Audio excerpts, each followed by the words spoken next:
Assalamualaikum warahmatullahi wabarakatuh. Sahabat, selamat berjumpa kembali di channel ini.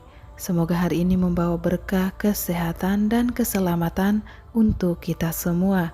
Amin ya robbal alamin. Syukur alhamdulillah kita masih diberikan waktu yang luar biasa untuk kembali membagikan sesuatu yang insya Allah ini akan berguna buat sahabat sekalian. Karena apa yang akan saya sampaikan ini akan memberikan sebuah jalan keluar bagi sahabat yang ingin memperlancar rezeki berupa keuangan. Nah, bicara masalah rezeki, sebenarnya rezeki itu bisa kita tarik dengan melakukan beberapa hal yang akan saya bahas pada kesempatan kali ini. Sebelum lanjut, rezeki itu sebenarnya memang bukan hanya berupa uang saja, tetapi yang kita bahas pada kesempatan kali ini khusus rezeki yang berupa uang.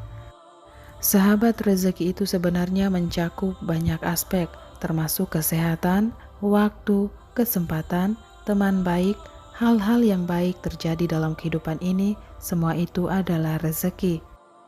Nah, salah satunya adalah uang. Uang berupa alat yang bisa kita gunakan untuk kelangsungan hidup kita, misalnya membelikan banyak hal untuk kelangsungan hidup. Bagaimana cara mendatangkan secara Islami dengan cara yang baik dan benar? Sahabat, sebenarnya di sini saya terinspirasi pada sebuah kisah yang terjadi di dunia nyata. Jadi sahabat, ada satu orang yang saya kenal, setiap harinya ia mendengarkan doa-doa yang katanya bisa mendatangkan rezeki secara melimpah ruah. Namun setelah berbulan-bulan, rezekinya tidak berubah sama sekali. Sahabat, saya tekankan sekali lagi, di berbagai media sosial itu sebenarnya banyak sekali racunnya. Jadi seringkali ada oknum tertentu yang sebenarnya mencari viewers dengan berkedok pada judulnya. Padahal oknum tersebut hanya ingin mendapatkan viewers yang banyak. Jadi sahabat, rezeki itu tidak semudah itu untuk didapatkan. Misalnya hanya dengan mendengarkannya saja, kemudian tiba-tiba kita menjadi kaya raya seketika. Semua yang terjadi di dunia ini selalu saja ada timbal baliknya. Semua yang datang atau yang hadir dalam kehidupan kita pasti melalui doa dan usaha. Maka usaha tak akan mengkhianati hasil. Nah, baiklah sahabat, saya akan menjelaskan sesuatu yang lebih masuk akal dan ini bisa dipraktekkan dan insya Allah ini akan sangat manjur. Yang pertama, bertaubat. Sahabat, marilah kita bertaubat, mencoba untuk membersihkan diri kita meskipun kita tidak pernah bisa bersih, tetapi kita mencoba membersihkan diri dari kegiatan-kegiatan maksiat. Misal yang sebelumnya tidak pernah sholat, kita coba untuk mulai sholat kembali. Yang sebenarnya masih berbuat zolim, kita coba untuk kurangi. Yang sebelumnya masih berbuat zina, kita coba untuk hilangkan. Insya Allah, ketika kita bertaubat, hidup kita akan mengarah ke arah yang lebih baik. Akan banyak hal yang terjadi, dan itu akan lebih baik, dan termasuk salah satunya adalah rezeki. Allah Subhanahu wa Ta'ala akan memperlancarkan rezeki orang-orang yang memang berada di dalam jalannya. Jadi, yang harus kita lakukan adalah bertaubat, memperbanyak perbuatan baik, dan mengurangi perbuatan-perbuatan yang maksiat. Yang kedua, menyelesaikan permusuhan dan menyambung tali silaturahmi.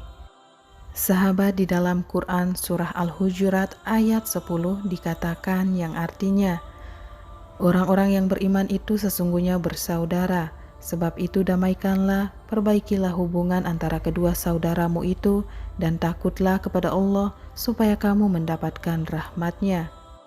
Sahabat, pada hakikatnya kita semua itu bersaudara. Jadi ini merupakan salah satu cara atau salah satu langkah yang bisa kita lakukan untuk memperlancar rezeki dalam kehidupan kita dengan berdamai. Mungkin para sahabat ada yang sedang bermusuhan dengan seseorang, sebaiknya berlapang dadalah jika tidak bisa bertemu, minimal untuk memaafkan orang lain yang punya salah dengan kita, atau jika kita yang bersalah, sebaiknya kita yang meminta maaf terlebih dahulu. Jadi di sini lebih diutamakan perdamaian dengan menyelesaikan permusuhan dan menyambung tali silaturahmi. Nah, dengan begitu kita akan menemukan jalan untuk memperlancar rezeki.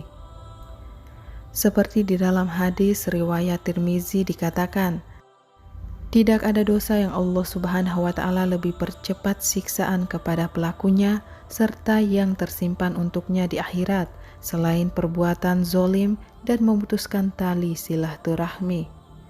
Sahabat, jadi selain kita menghambat rezeki kita sendiri, jika kita terus berada dalam dendam dan amarah, maka akan mendapatkan dosa yang sangat cepat, yakni dosa untuk orang-orang yang memutuskan tali silaturahmi. Yang ketiga, bersyukur yang baik dan benar.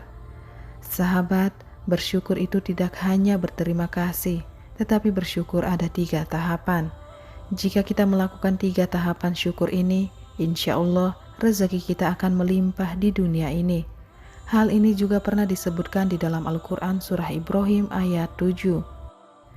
Dan ingatlah juga tatkala Robmu memaklumkan, sesungguhnya jika kamu bersyukur pasti Allah akan menambahkan nikmat kepadamu, dan jika kamu mengingkari nikmatku, maka sesungguhnya azab Allah sangatlah pedih. Sahabat, jadi apabila kita bersyukur maka kita akan ditambahkan nikmatnya. Sahabat, bersyukur yang benar yang pertama, kita memang berterima kasih kepada Allah dari hati dan lisan kita dengan hati kita yang menerima. Selanjutnya adalah kita bersyukur kepada Allah berapapun nikmat yang telah Allah limpahkan kepada kita, sekecil apapun itu, perlu untuk kita nikmati dan kita syukuri. Yang selanjutnya dari perbuatan kita, artinya pasrah dengan berterima kasih, selalu bersyukur tanpa henti, dan itu harus ada yang ketiga, yakni tindakan dari wujud syukur yang insya Allah jika kita jalankan, rezeki kita yang berupa uang akan datang lebih banyak, yakni dengan kita bersedekah. Sahabat, sedekah juga sebenarnya tidak hanya uang saja, kita bisa bersedekah makanan, dan sedekah itu tidak harus menunggu teman-teman kita. Ketika kita yang penghasilannya masih kecil, kita lebih baik bersedekah sedikit namun ikhlas, dan ini akan menjadi berkah. Allah Subhanahu wa Ta'ala juga akan menilai itu. Jadi ketika Allah menitipkan rezeki sedikit namun baik dalam menatanya, maka akan dititipkan lebih banyak lagi oleh Allah Subhanahu wa Ta'ala. Maka sedekah itu sangat saya sarankan untuk dilakukan agar rezeki kita lebih berkah dan lebih lancar ke depannya. Tetapi saya tekankan, kita jangan menganggap sedekah sebagai jalan untuk bertransaksi. Sedekah itu harus ikhlas karena Allah Subhanahu wa Ta'ala, tanpa mengharapkan imbalan, karena kita harus tetap percaya dan yakin nikmat Allah itu jauh lebih pasti dari pemikiran kita. Tetap berprasangka baik kepada Allah Subhanahu wa Ta'ala. Sahabat, kita juga harus memantaskan diri untuk rezeki yang lebih banyak, dan orang-orang sering melupakan hal ini di dalam hidup. Kita juga harus realistis, jadi antara doa dengan tindakan harus sesuai. Doa tanpa tindakan itu sama saja omong kosong. Contohnya Allah Subhanahu wa Ta'ala tetap melancarkan rezeki kita, tetapi besoknya kita tidak kerja, maka itulah yang dinamakan omong kosong. Jadi rezeki kita akan lancar antara doa, keinginan hati, dan juga tindakan itu harus sesuai. Sahabat, poin selanjutnya yaitu memantaskan diri kita untuk rezeki yang lebih baik. Sahabat, kita bisa lebih rajin dalam bekerja, bisa lebih pandai dalam mengelola uang, kita tingkatkan keahlian kita sehingga kita lebih pantas dengan uang yang lebih banyak. Jadi cara meningkatkan uang secara realistis adalah terletak pada kemampuan apa yang kalian ciptakan. Poin ini juga sangat penting. Mungkin teman-teman selama ini yang penghasilannya kecil, coba pikirkan bagaimana mengembangkan bisnisnya. Mencoba memikirkan bagaimana mendapatkan tunjangan lebih atau jalan bisnis sampingan. Sahabat, tingkatkan juga skill kalian yang mungkin awalnya cuma sebagai operator yang bisa Microsoft Word atau Excel. Kalian pelajari lagi skill tambahan yang mungkin orang-orang tidak bisa. Ini proses memantaskan diri untuk rezeki yang lebih banyak, dan ini sangat penting untuk mendatangkan rezeki yang melimpah di dalam kehidupan kita dan harus benar-benar totalitas. Nah sahabat, demikian yang bisa saya bagikan. Semoga bermanfaat untuk kita semua. Dan terima kasih telah menyimak video ini hingga akhir.